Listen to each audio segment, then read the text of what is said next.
The following movie is rated R.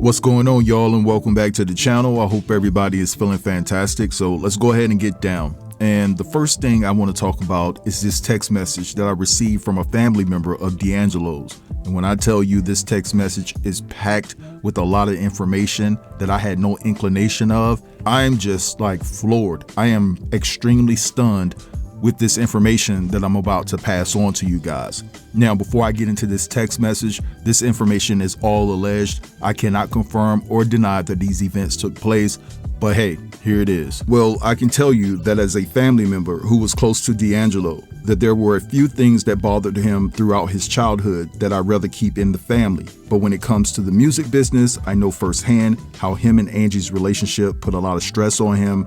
I don't want to go deep into specific situations that took place, but it definitely took a toll on him. Another thing I will share with you that was swept under the rug is that D'Angelo said that R. Kelly came onto him in the early 90s. They worked on a song together that eventually became a hit for Jason's Lyrics soundtrack. D'Angelo asked R. Kelly, did he want to live another day? R. Kelly apologized and said that he didn't mean it in that way. From that day on, D'Angelo rejected collaborating with Kelly, didn't want anything to do with him. The last thing that bothered him was the passing of his favorite artist, Prince. D'Angelo said that he was told that Prince was set up by Jay-Z. As we know, Prince was fighting for his masters. Jay-Z, Will Smith, and Prince were forming an entertainment company before Prince passed. D'Angelo came upon something despicable and nefarious that I'd rather not say, but it's dark and dangerous.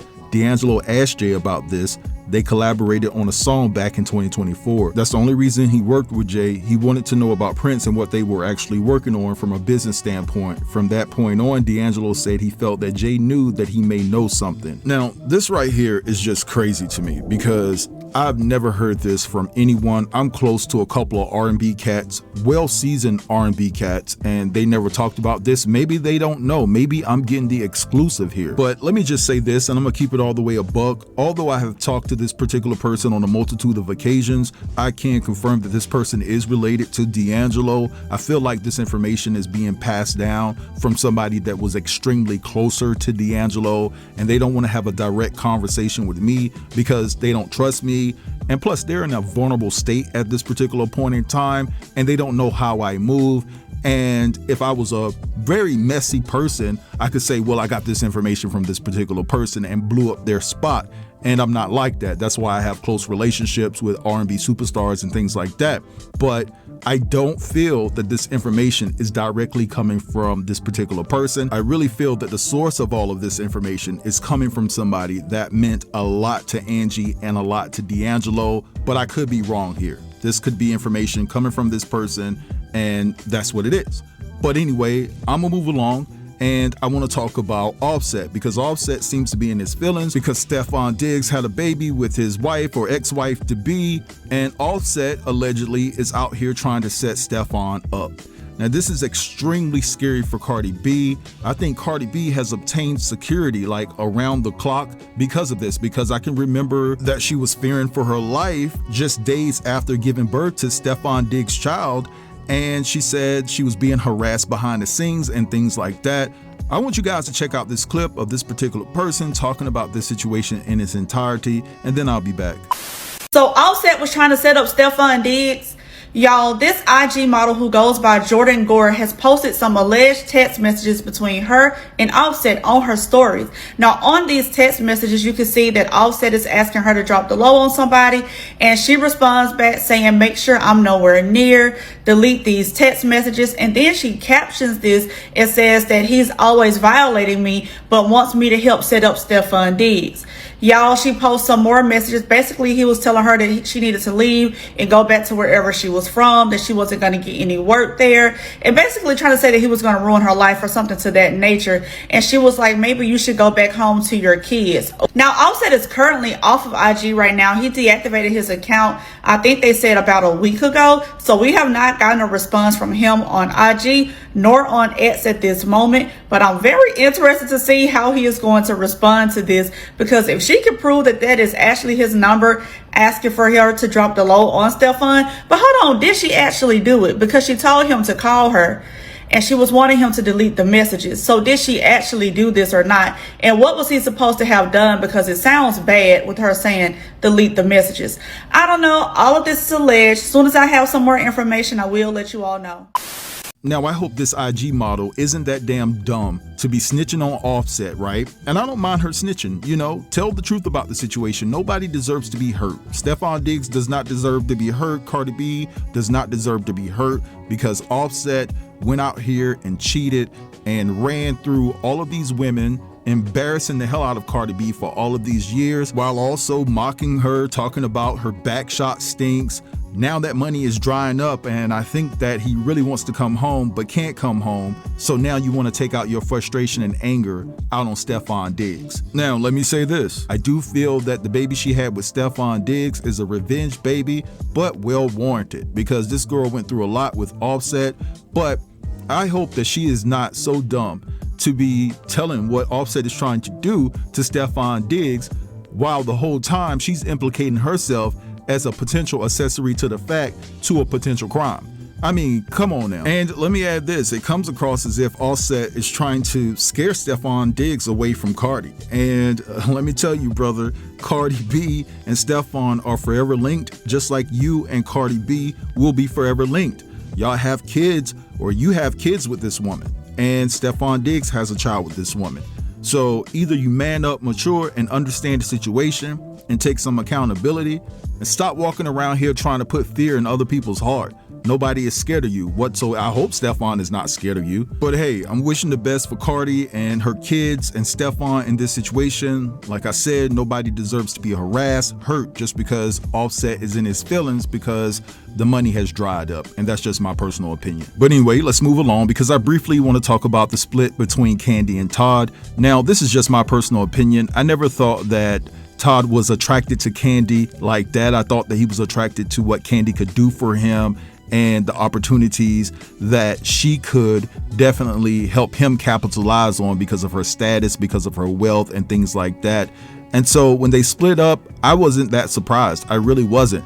Now, I want to ask you guys, do we owe Mama Joyce an apology? A lot of people were down on Mama Joyce, excuse me. I'm going to respect her. That's my elder. But everybody was talking about how she handled the situation, that she needed to stay the F out of their business and things like that. But ultimately, we may not have agreed with Mama Joyce's approach and her delivery, but I think that she knew what Todd was when she first laid eyes on him. I mean, you guys saw it for yourself. Todd came across as an opportunist. He was so concerned about the money.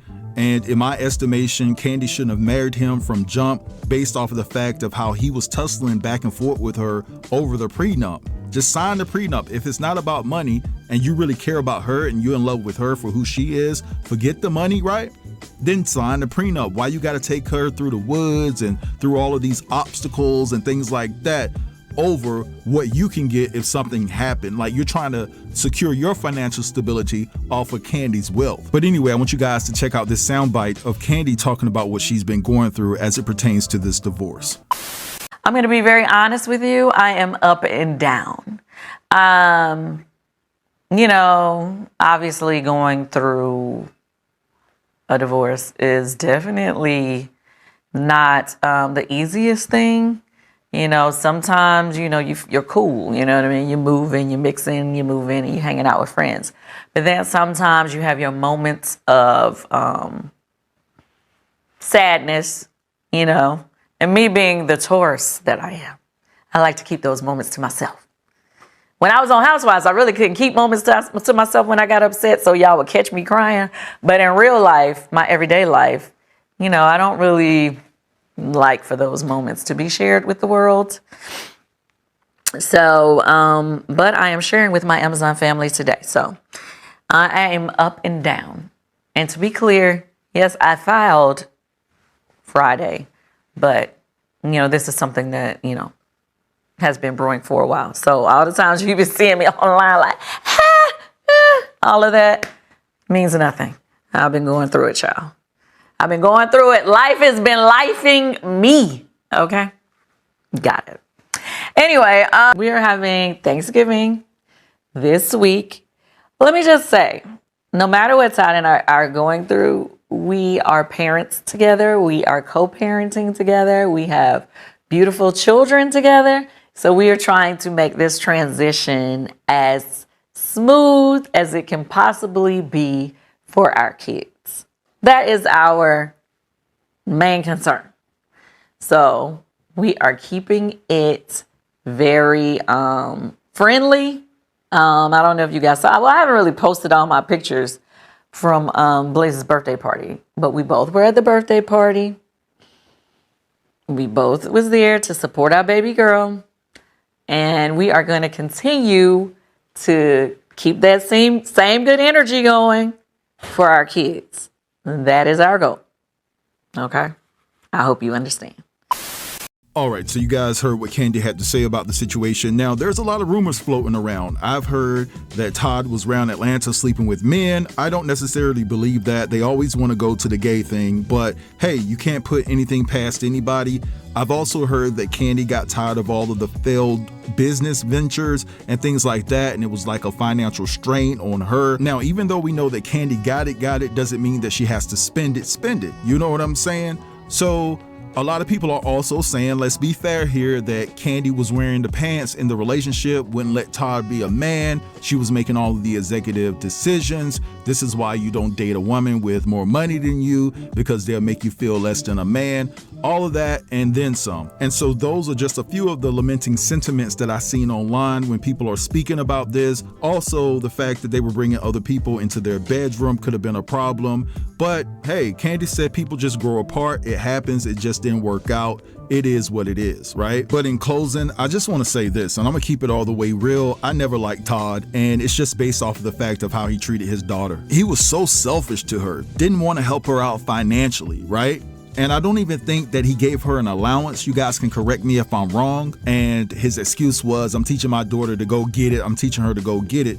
Listen, if Candy wanted to help her financially, to help her get over the hump, why are you denying it? But when it comes to you though, you're so stressed about how much money you can get and how things can benefit you financially. But your own daughter, you were very selfish towards her. And I just didn't like the way he treated her. But anyway, good luck to both of them moving forward. I'm gonna let this go. I want you guys to feel free to drop down in the comments and let me know what you think about everything I discussed. Don't forget to like, comment, share, and if you're new here, consider subbing to the channel. I'll get with you guys later. Have a beautiful day. Thanks for watching.